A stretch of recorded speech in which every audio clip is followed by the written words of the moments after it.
Ota-ona yosh paytida farzandning rioyasiga ko'p ham muhtoj bo'lmaydi.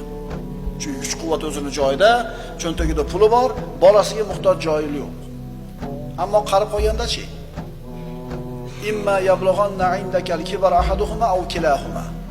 Seni huzuringda deyapti Alloh taolo. Ikkalasi yoki bittasi qarigan holda turgan bo'lsa, fala taqullahuma uffin. Ularga uftama.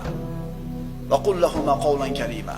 Ularga eng muloyim so'zlarni so'zla. Qarang, odam qaridi, farzandining rioyasiga muhtoj bo'ldi. Ota-onaning puli bo'lishi mumkin. Birorta bir qarovchi, xizmatkor yollashi mumkin. Birorta bir hamshirani yollashligi mumkin. Doim yonida erta-kech xizmatini qiladigan.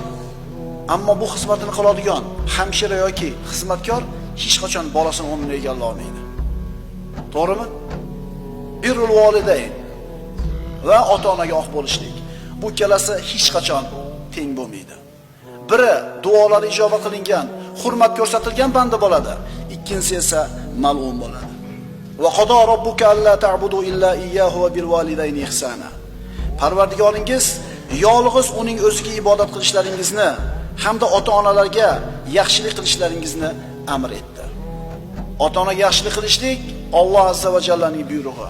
Ko'zimizni katta ochaylik. Har qancha taqvodor bo'laylik, har qancha ibodatxon bo'laylik, agar ota-onamizni rozi qila olmasak, qilayotgan amallarimiz habada bo'lib ketishiga xavfi bor. Aqulu qawli hada va astaghfirulloh li va lakum. Assalomu alaykum.